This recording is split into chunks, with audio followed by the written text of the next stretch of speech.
Ruth looked at her daughter and asked, "Who is this beautiful lady?" In that moment, all 300 people in the studio froze. The 75-year-old woman didn't recognize the daughter she had raised for 45 years. But what Oprah Winfrey did next would reveal a miracle that even Alzheimer's couldn't erase.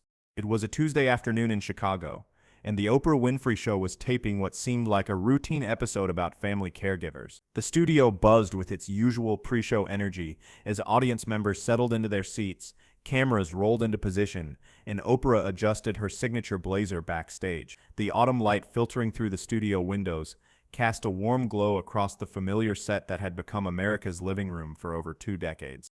Behind the scenes, the production team was making final adjustments to the lighting, ensuring that every guest would be seen clearly and compassionately. The makeup artists had worked extra carefully with Ruth that morning, understanding that this might be one of her final television appearances. The sound engineers tested their equipment twice, knowing that every whispered word would need to be captured for the millions watching at home. The topic was close to Oprah's heart: when love becomes care, families facing Alzheimer's together. She had handpicked the guests herself, drawn to stories that revealed the resilience of the human spirit in the face of unimaginable challenges. This wasn't just another episode for Oprah. It was personal.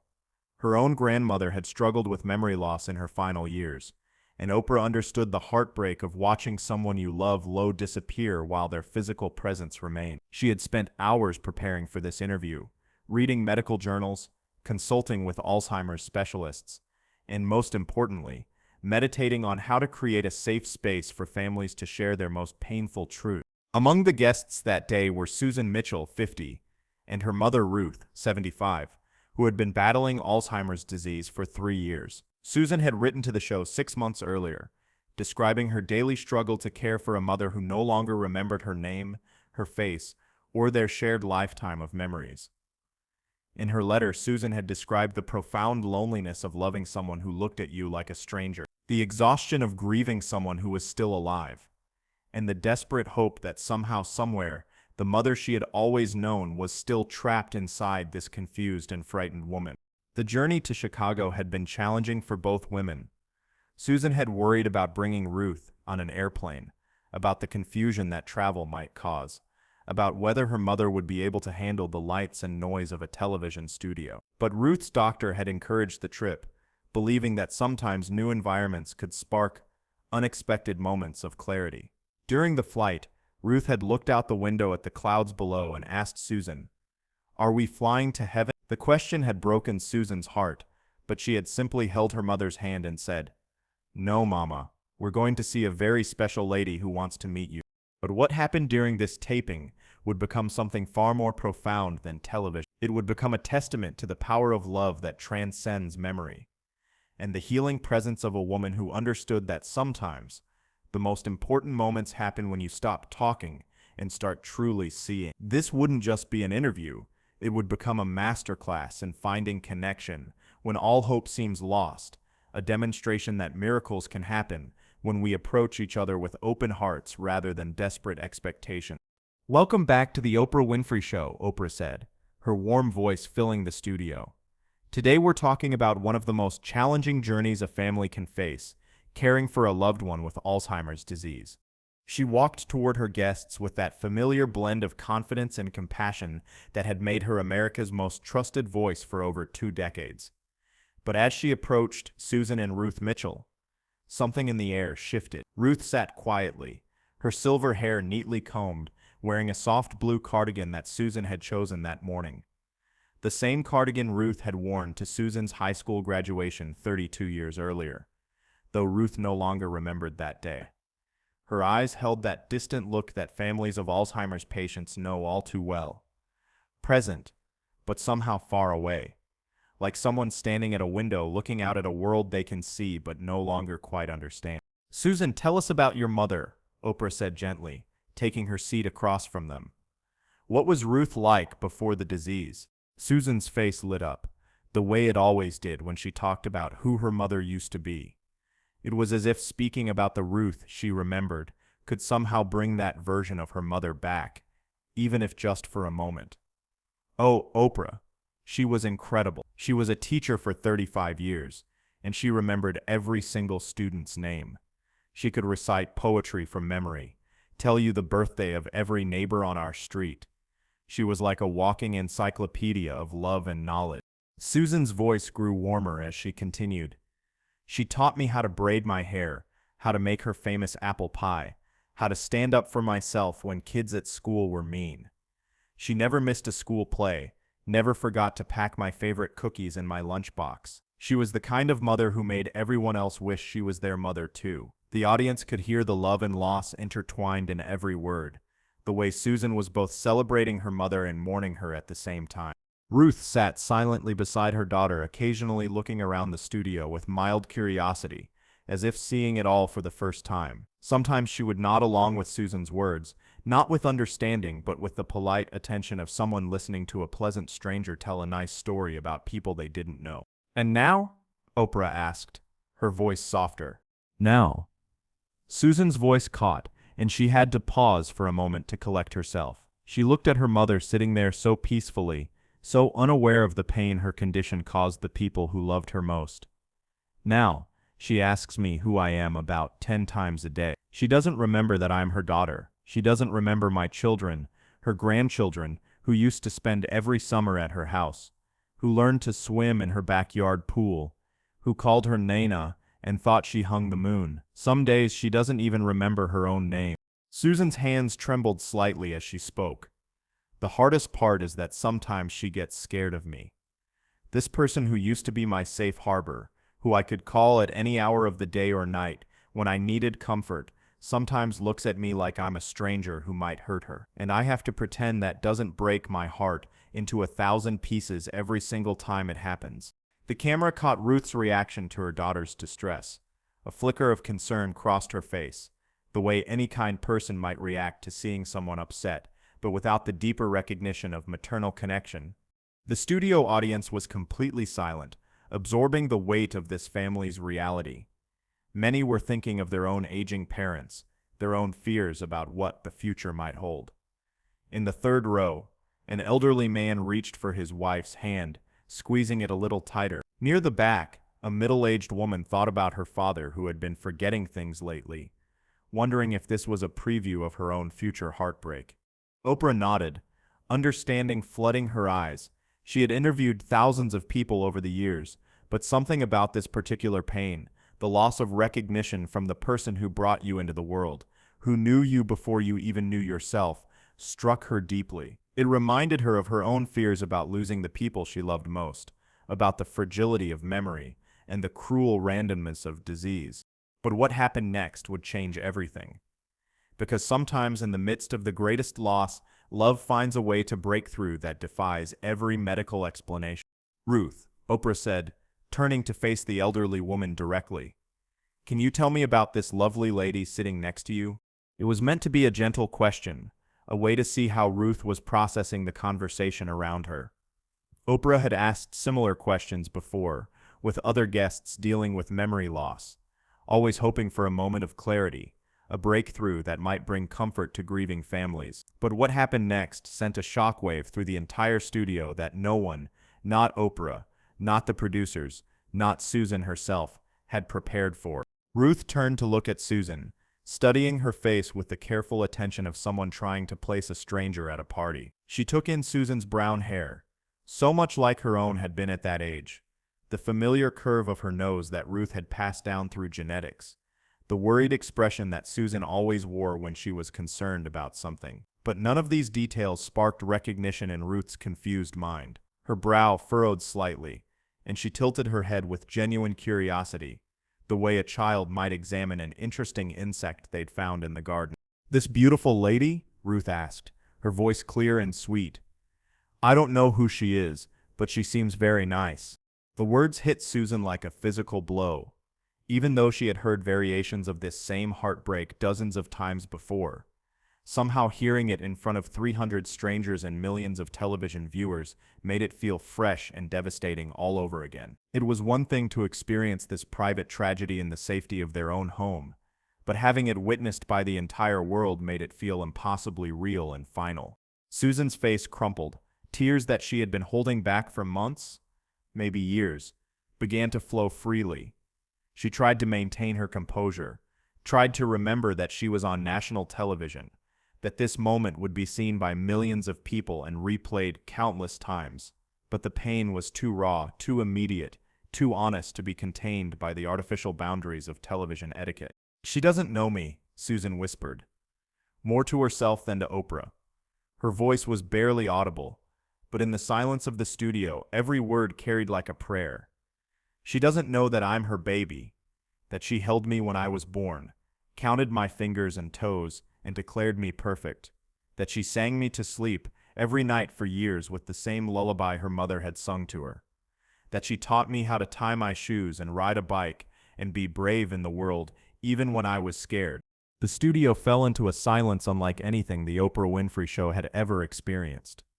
It wasn't the dramatic pause of planned television, it was the sacred quiet that descends when human hearts are breaking in real time. You could hear the soft hum of the studio lights, the barely audible whir of the cameras, even the sound of people trying not to breathe too loudly for fear of disturbing something holy that was happening right before their eyes. Audience members were crying openly, many of them thinking of their own parents, their own grandparents, their own fears about aging and loss. Camera operators continued filming through their own tears, instinctively understanding that this was the kind of moment that television was invented to capture. Even the production assistants, who had seen thousands of emotional moments during their years working in television, found themselves reaching for tissues and whispering prayers for this family they had just met. But it was what Oprah did next that would make this moment legendary. Oprah Winfrey had built her career on asking the right questions at the right moments. She knew how to draw out truth, how to create space for healing, how to help people find their voice when pain tried to steal it away. But in this moment, she didn't ask a question. She didn't say anything at all. Instead, she stood up from her chair and walked over to Ruth. She knelt down beside the elderly woman's chair, putting herself at eye level, and gently took Ruth's hands in her own. "Ruth," she said softly, her voice barely above a whisper, but somehow audible throughout the entire studio. "Look at me. Look into my eyes." Something in Oprah's tone, gentle but commanding, loving but firm, caught Ruth's attention in a way that nothing else had during the entire interview. Ruth turned to face Oprah directly, their eyes meeting with startling intensity. "I want you to look at this beautiful woman sitting next to you." Oprah continued, her voice steady and sure. "Really look at her. Don't try to remember with your mind. Feel with your heart. What does your heart tell you about her?" What happened in the next 30 seconds would prove that love is stronger than disease, that the heart remembers what the mind forgets, and that sometimes miracles happen in the most unexpected places. Ruth turned to look at Susan again, but this time something was different. Instead of the polite confusion that had marked her expression moments before, her face began to soften. Her eyes, which had seemed distant and unfocused, suddenly became present and alert. She reached out and touched Susan's cheek, the way mothers do when they want to comfort their children. And then in a voice filled with more recognition and love than anyone thought possible, she spoke. "My heart knows you," Ruth said simply. "My heart has always known you." Susan gasped, fresh tears flowing, but these were different tears. These were tears of recognition, of connection, of a love that had found its way through the maze of a diseased mind and spoken itself into existence. "Mama," Susan whispered, hardly daring to hope. Ruth smiled, a real smile, full of warmth and recognition and maternal love. "My sweet girl, my precious daughter, I may not remember your name, but my heart remembers loving you." The studio exploded. Not in applause, this moment was too sacred for applause, but in the kind of collective emotional release that happens when hundreds of people witness something that transcends ordinary human experience.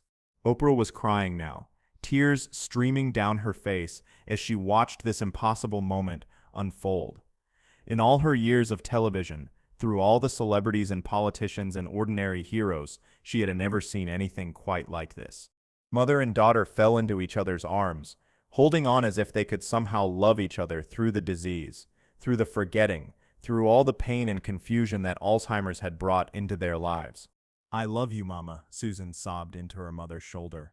"I love you too, sweetheart," Ruth replied, stroking her daughter's hair the way she had done when Susan was small. "I may not remember everything, but I remember loving you. I remember that you were the best thing that ever happened to me." Oprah slowly stood up, giving the moment space to breathe, space to exist in all its raw beauty. She looked out at her audience, at the cameras, at the millions of people watching at home, and she understood that television at its best could be about more than entertainment. It could be about witnessing love in its purest form. When the embrace finally ended, and some semblance of composure returned to the studio, Oprah spoke with a voice full of wonder and reverence. "Ladies and gentlemen," she said, "what we just witnessed is proof of something I've always believed but rarely seen demonstrated so powerfully. Love is stronger than disease. The heart remembers what the mind forgets, and sometimes, when we stop trying so hard to make someone remember who they were, we can help them remember who they are in this moment." She turned back to Ruth and Susan. "Ruth, you may not remember your daughter's name, but you remembered the most important thing: how much you love her." Ruth nodded, still holding Susan's hand. "Names don't matter," she said with startling clarity. "Love matters, and I have so much love for this beautiful girl." But the most powerful moment was yet to come, because what Oprah said next would change how millions of families approach Alzheimer's and give them hope they never thought possible. Oprah walked back to center stage, her presence commanding the attention of everyone in the studio and everyone watching at home. When she spoke, her voice carried the weight of truth discovered and wisdom earned. "I want to talk to everyone watching who has a loved one with Alzheimer's or any form of dementia," she began. "Stop trying to make them remember the past. Start helping them feel loved in the present. Don't ask them to recall what they've forgotten.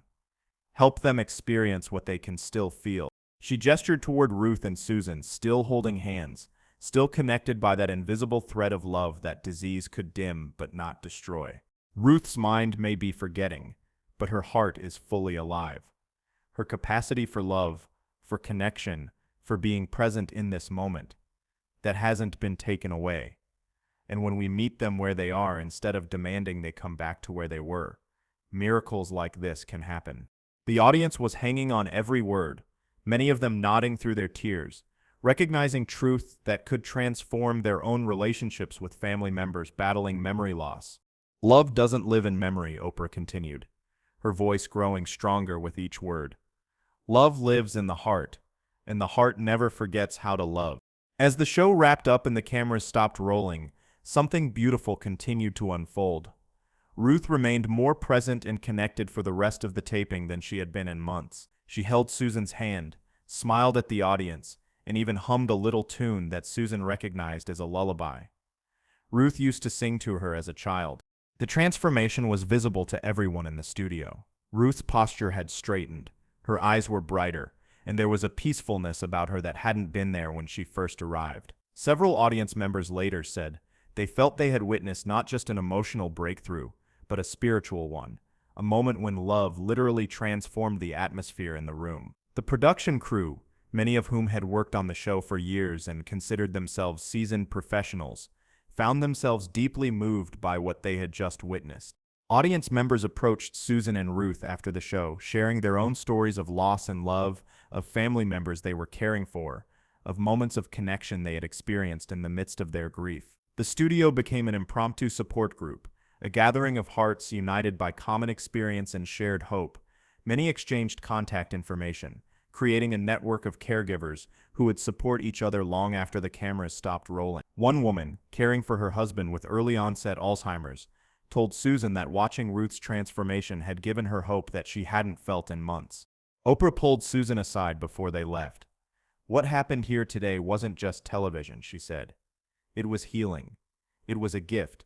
And I want you to know that every time I think about love conquering everything, I'm going to think about you and your mother." The episode aired 3 weeks later and became one of the most watched and most talked about programs in the history of The Oprah Winfrey Show. The segment with Ruth and Susan was viewed millions of times online, shared across social media platforms, and referenced in medical journals and Alzheimer's care facilities around the world. But more than the viewership numbers or the media attention, the real impact was measured in the thousands of letters and emails Oprah received from families dealing with Alzheimer's. They wrote about trying Oprah's approach, meeting their loved ones where they were instead of demanding they remember where they had been. They shared stories of breakthrough moments, of connections rediscovered, of love that found new ways to express itself. Susan kept in touch with Oprah's team, providing updates on Ruth's condition. There were good days and difficult days, moments of clarity and periods of confusion, but Susan approached each interaction differently now. Instead of testing her mother's memory, she focused on creating moments of connection. Instead of mourning who Ruth used to be, she celebrated who Ruth was in each present moment. Years later, Oprah would look back on that Tuesday afternoon as one of the most important shows she ever produced. Not because of ratings or reviews, but because it demonstrated something fundamental about human connection and the persistence of love. I learned something that day, Oprah would later say in interviews. I learned that memory and love are not the same thing. Memory is fragile. It can be damaged, distorted, even destroyed. But love is indestructible. It finds ways to express itself even when the mind can no longer access the memories that created it. Ruth Mitchell passed away 18 months after the show aired, but the legacy of that moment lived on. Susan, inspired by what had happened on Oprah's stage, became an advocate for a new approach to Alzheimer's care, one focused on emotional connection rather than cognitive recall, on honoring the person who remains rather than grieving the person who is lost. The miracle that happened that day in Oprah's studio was not that Ruth remembered her daughter's name or their shared history. The miracle was that love found a way to speak its truth through the fog of disease, reminding everyone who witnessed it that some connections are stronger than any force that tries to break them. And sometimes, when we create space for the heart to speak what the mind can no longer express, we discover that love truly is the most powerful force in the universe, capable of bridging any gap, healing any wound, and transforming any moment into something sacred. The cameras may have stopped rolling, but the truth that emerged that day continued to ripple outward, touching lives and transforming relationships in ways that no one could have predicted. Because that's what happens when love shows up in its purest form. It doesn't just heal the people directly involved. It heals everyone who witnesses it, reminding us all that connection is possible, hope is real, and love truly does conquer all.